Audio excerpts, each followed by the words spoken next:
Assalamualaikum warahmatullahi wabarakatuh. Berjumpa lagi bersama pecinta bola sejati. Apa kabar sahabat pecinta bola sejati? Semoga hari ini kita selalu dalam keadaan sehat walafiat. Hari ini saya akan memberikan video 3 pemain yang tidak mendapatkan panggilan dari Patrick Kluivert. Ikuti informasinya lebih lanjut. Mari kita simak videonya bersama-sama. Oke, hari ini kita mau bahas Garuda Calling. Sudah ada 27 nama plus 3 nama ya yang baru ya udah official sekarang. Dan James, Emil Audero dan juga JWP Lupesi. Kemarin udah ada foto-foto beredar ya dengan mereka menggunakan peci, pakai jas seperti biasa. Ada foto salaman juga nggak sih kemarin? Harusnya sih ada. Ada ya. Salaman sebelumnya ya? Salaman sebelumnya. Ini kalau kemarin versi yang udah pakai peci ya. Oke, gimana nih melihat nama-nama yang ada Mas Sabto dan Bung Harpa? Ini kan ada 3 nama yang gak ada yang cukup menarik perhatian kita semua kan. Ada nama Yaakob Sayuri, ada Witan Sulaiman, sama kapten kita Asnawi. Ini tanggapannya gimana Mas Sabto dan juga Bung Harpa? Ya, kalau Asnawi di pertandingan matchday terakhir juga nggak dipanggil juga ya? Yang Arab Saudi sama Jepang. Terus ya kalau ngelihat mereka biasa berkontribusi cukup besar ya terhadap tim, lalu mereka nggak ada sama sekali. Mungkin ada sedikit kejutan atau hal yang nggak biasa gitu, yang terutama di Asnawi ya, kapten kita, kapten nomor 1 ya, walaupun on paper sekarang berapa kali selalu Jai ada di situ, tapi kapten pertama kita tetap Asnawi gitu. Nggak ada Asnawi, nggak ada Yaakob, Yance-nya juga nggak ada juga ya. Yance-nya nggak, itu sepaket selalu. Sepaket ya, dan nggak ada Witan gitu. Kalau based on performance, ya maksudnya kita bisa berdebat ya, maksudnya ini pemain layak masuk atau enggak gitu kan. Kalau kita bicara Asnawi, memang di port dia selalu reguler gitu, cuman tidak bisa memberikan kontribusi berupa aspek ofensifnya yang dituntut dari seorang winger kan, tidak hanya aspek defensif tapi ofensifnya juga gitu. Sementara dari aspek ofensif kayaknya dia cuma nyiptain 1 gol ya kalau nggak salah ya di Port FC dalam berapa puluh pertandingan, 20 pertandingan gitu. Sementara Witan belakangan memang di Persija jarang main. Orang mengatakan bahwa sisi kualitasnya agak sedikit declining gitu dalam beberapa bulan terakhir, sehingga membuat posisi dia di Persija juga jarang dimainkan gitu. Lalu kalau Yaakob, sebetulnya ini pemain lokal yang main di Liga 1 ya, pemain Indonesia yang bisa dibilang jumlah golnya lumayan, ada 6 gol yang dia cetak gitu.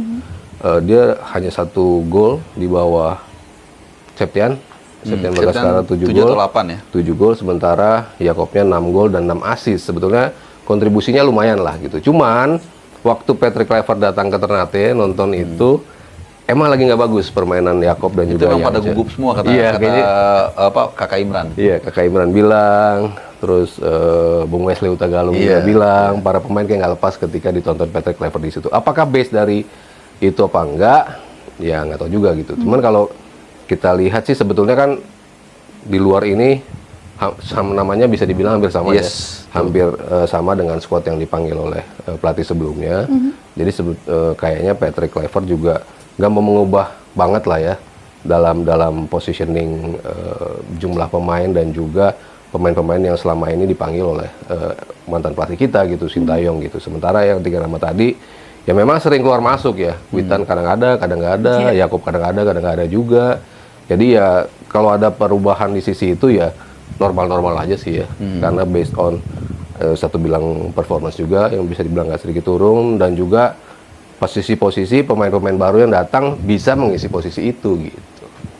Bung Harpa gimana melihat? Pertama yang mesti kita ingat dulu, pemanggilan timnas itu cair. Jadi sekarang bisa dipanggil, besok enggak, based on performance, based on fitnesses juga, macam-macam. Bahkan based on preferensi pelatih juga. Misalnya sekarang pelatih Sintayong pengen main lebih menyerang, otomatis dia mungkin akan numpuk pemain depan. Ada pemain belakang mungkin bagus tapi dikorbankan. Itu dulu pertama gitu. Jadi supaya kita paham. Yang kedua, kalau kita lihat sebenarnya betul yang tadi dikatakan Mas Haryo 100% benar, dan itu kita sudah diskusikan juga. Nggak akan banyak perubahan yang akan dilakukan oleh Patrick Kluivert. Kenapa? Karena ya waktunya kan mepet. Kedua, nggak ada TC juga. Jadi nggak banyak waktu untuk dia melakukan improvisasi.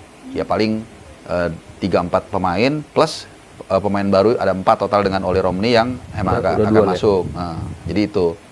Nah, terkait dengan cuman memang gua ada 2 pemain yang apa ya mau gua diskusikan lah di sini. Pertama soal Hoki Caraka. Ini juga mungkin banyak ya teman-teman juga yang mempertanyakan, walaupun balik lagi sini keputusan pelatih memang, tapi sebenarnya di sana kalau menurut gua lebih bagusan Septian Bagaskara. Menurut gua jauh, artinya dia di Dewa itu nggak banyak minute play tapi efektivitasnya luar biasa. Even Ramadhan Sananta, walaupun memang ya masih kurang lah kalau sesuai yang kita butuhkan. Cuman kalau dibandingin Hoki Caraka, mendingan tetap 2 yang pertama ini. Nah, kemudian juga di sisi kanan. Nah, tadi kan Mas Harya sempat menyinggung soal Asnawi kenapa nggak dipanggil dan Yakob Sayuri ini posisinya yang mirip di kanan. Sebenarnya kalau Asnawi betul, performanya sebenarnya cukup bagus juga Mas, lumayan lah gitu ya. Even Yakob Sayuri juga, cuman masalahnya di situ sudah banyak pemain yang bagus juga. Itu jadi anti hipotesanya adalah Nathan. Nathan itu di klubnya nggak main sama sekali dari 28 Agustus. Cuman di posisi destroyer kita nggak punya sama sekali. Jadi ini demand supply juga, mau nggak mau dipanggil. Bahkan yang belum WNI aja, kita jagain WNI kan, jual beli sih gitu. Nah jadi, Yakob itu menurut gua salah satu pemain bagus yang nggak dipanggil, tapi karena memang persaingan sudah penuh di situ. Ada Kevin Dix, kalau nggak cedera ya, kita kan nggak tahu nih, masih nunggu nih. Kemudian ada Sandy Walsh, bahkan juga ada Eleanor Renders. Kalau di depannya ya. Ya, mungkin kalau atau Oleh juga bisa main di kanan juga. Oleh juga, tapi kanannya agak lebih kanan depan sih ya. Iya kanan depan maksudnya. Kalau ini kan yang bisa ya kanan Dia naik turun. lah gitu. Jadi Kalau Yakob kan maksudnya kalau bisa di Yakob kanan bisa atas, depan juga iya. betul. Dia benar-benar kanan dari belakang sampai depan dia Iya, bisa iya. tuh. Sama kayak Renders lah. Jadi sekali lagi nggak dipanggilnya Yakob ini menurut gua agak disayangkan dari segi performa dia. Kalau independen ya, tapi kalau Iya. kita mau komparasikan dengan persaingan di sisi kanan, memang mau nggak mau dia jadi agak challenging gitu loh. Termasuk juga di kiri kan. Di kiri ini numpuk juga nih. Karena persaingannya udah penuh. Udah berarti penuh maksudnya. gitu. Jadi makanya kayak mohon maaf nih kayak Edo Febriansyah dari Persib Bandung kan banyak yang bertanya-tanya kan, kok Persib nih nggak ada yang dipanggil, Edo tuh bagus, Edo bagus. Masalahnya di kiri tuh udah numpuk Iya. gitu.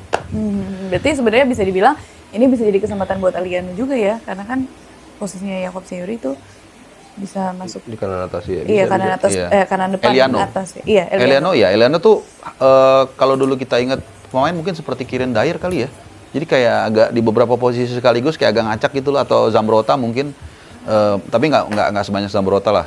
Artinya dia bisa di bek kanan dalam formasi 4 back, bisa sayap kanan MR dalam formasi mungkin 4-3-3. Bahkan dia juga gue inget dalam satu momen di PEC Zwolle pernah dijadiin striker atau forward lah gitu. Jadi mungkin ini juga salah satu alasan kenapa Eleanor Renders juga dipanggil, mengingat jam mainnya atau minute play-nya di PEC Zwolle itu agak naik turun. Akhir tahun sampai awal tahun Januari itu agak lumayan, tapi terakhir agak sedikit turun gitu. Berarti kalau itu kan kita bicara yang dari sisi kanan. Dari sisi kiri ini kan ada nama Dan James di sana kan yang diprediksikan banyak orang dia tuh akan menjadi left wing forward ya. Depan sayap, depan kiri. Sedangkan kalau di klubnya sendiri di Go Ahead Eagles itu kan dia menempati posisi back kiri. Nah, mungkin nggak dia ditempatin di depan? Iya, sangat mungkin. Dan itu kan waktu pertama orang meributkan penumpukan dengan Calvin Verdong kan, Iya. ketika sama-sama back kiri gitu. Dan saya bilang ini pemain mengawali karir dari youth-nya itu memang menjadi winger kiri dan juga kadang di penyerang kiri depan gitu. Lalu ketika pindah ke dari junior Ajax gitu ya. Lalu ketika pindah ke Volendam, dia dicoba untuk main di posisi back kiri. Iya. Ketika pindah lagi di Go Ahead Eagles, diterusin di Sampai posisi sekarang ya. back kiri juga, makanya dia diterusin di posisi itu terus gitu. Cuman nature dia tentu bisa untuk memainkan posisi itu. Dan ketika kenapa dia ngotot untuk diambil, Patrick Kluivert ngotot untuk ngambil dia, dan saya bilang mungkin karena di pertandingan pertama Ragnar nggak main nih, jadi kan kemungkinan emang di push untuk bisa menempati posisi itu gitu, posisi asli dia di posisi depan kiri gitu, untuk sementara mengganti posisi Ragnar. Atau nanti bisa aja si Strike pun juga digeser ke situ. Beberapa pemain Marcelino kadang-kadang juga bisa datang dari sisi kiri. Itu kan nanti nggak tahu seperti apa yang akan dimainkan oleh Patrick Kluivert. Cuman paling nggak dia menambah alternatif untuk posisi di depan kiri. Sementara posisi back kirinya kan memang bisa dibilang udah sangat Verdong, numpuk ya.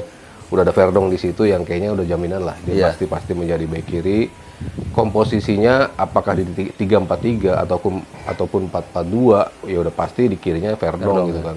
Di kiri bawah kalau posisi 4, di kiri atas, kiri tengah kalau 3 back gitu. Jadi Nah, gue mau nanya Mas, James sebelum bisa Mas. masuk ke depan. Kiri kan nih kalau back udah pasti Verdong kan. Nah, LW menurut kan Lakra nggak main nih. Nah, menurut lu Mas, mendingan Dean James atau Strick?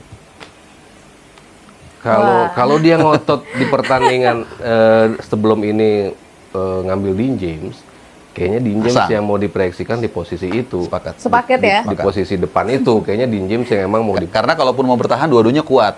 Iya kan, dua-duanya- Verdong sama si dua-duanya Dean bagus. James gitu. Bisa naik turun ya ganti-gantian. Tahu gitu mereka. Kalau Verdong lagi naik ya dia pasti tahu kapan untuk mengcover ke belakang, karena nature dia kan selain depan tadi dia sekarang lagi main di posisi back. Jadi kalau 20 Maret itu dipasang berarti Patrick Kluivert nonton Lar TV ya. Tapi Bung Harpa kan di posisi wing kiri itu juga sering dipasang Marcelino Ferdinand ya. Walaupun dia sering free roll juga nih yang terakhir yang dimana dia sukses besar. Nah, Iya, Marcelino Ferdinand lebih cocok free roll apa di wing Ini kiri? kita bahas berkali-kali dan bahkan sebelum lawan Arab Saudi itu gue udah ngedumel atau ngebatin istilahnya ya. Jadi kayak ini Marcelino ini dari U23 pun dia kan dimainin di sayap kiri kan, Witan di kanan. Kok ada yang kurang ya, nggak enak ya. Oh, oke. Bahkan terus gue merujuk lagi ke belakang flashback waktu lawan Argentina.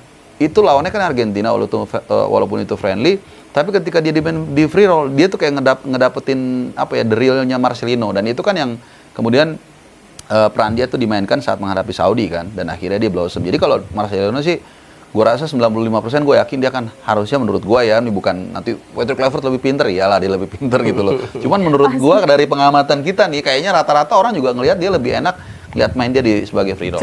Free roll, Ya. Ya walaupun startnya tetap di atas gitu bisa Iya. aja kan. Kemarin lawan Arab Saudi kan sebenarnya startnya di atas juga, tapi kan akhirnya dia turun ke bawah di bawah striker gitu kan. Iya. Yang dua-dua strikernya jadi di posisi depannya dia gitu.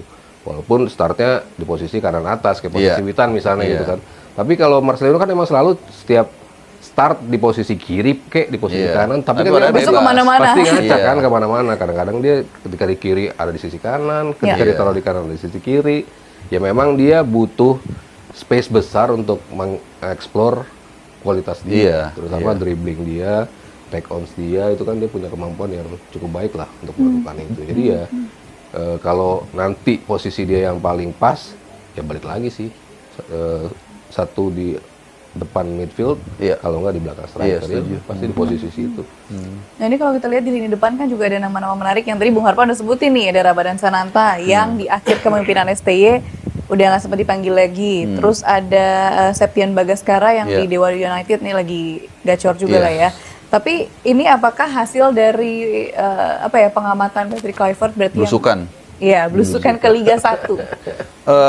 Kombinasi lah, kombinasi. Karena gue orang yang percaya tetap kita butuh hierarki gitu. Artinya nggak mungkin juga dia ngeliatin semua pertandingan kan. Tapi dia mungkin perlu vibes yang dia datang ke Ternate, ke Indomie Arena dan lain-lain. Pada akhirnya kan dia juga akan menjalin komunikasi, kan ada teknologi bernama handphone kan. Betul. Dia tinggal telepon Jandrik Ring, dia pakai bahasa Belanda, dia tanya, bro, gimana di Dewa United yang bagus nih? Gue lihat sih ada sini. Ah, dikasih tahu kan tuh, wah si ini begini, kalau si Bagaskara walaupun dia jarang main tapi begini, kalau si Egy bahasa Inggrisnya bagus dan lain-lain, dan dari situ kan nggak ada masalah juga menurut gua. Ya pada akhirnya tuh membawa 3 nama dari Dewa United, Egy, Ricky Kambuaya sama Bagaskara. Dan profil Bagaskara ini menarik menurut gua juga ya secara spesifik. Kenapa?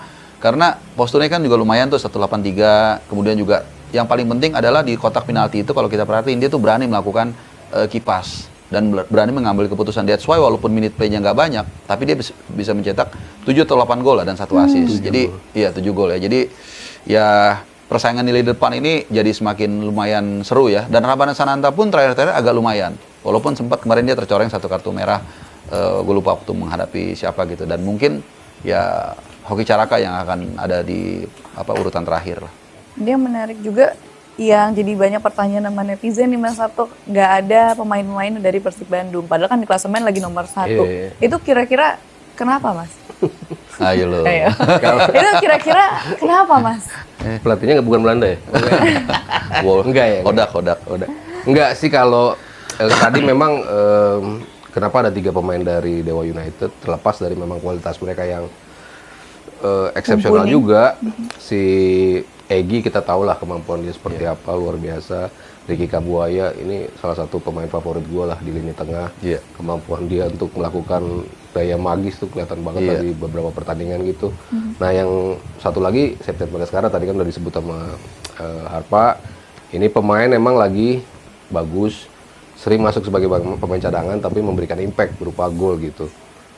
Mungkin garis merahnya ya tadi ada pelatih Belanda di situ. Jadi mereka sudah mengetahui pelatih Belanda tuh maunya kayak apa sih, karakter pelatih Belanda yang melatih mereka itu kerasnya seperti apa, ingin bermainnya seperti apa, sistem yang digunakan seperti apa, akan mirip-mirip dengan apa yang dimainkan oleh Patrick Kluivert gitu. Jadi dia udah tahu pemain-pemainnya udah terbiasa main dengan sistem yang dilatih oleh pelatih Belanda gitu. Jadi lebih memudahkan mereka ketika fit in ke timnas gitu. Jadi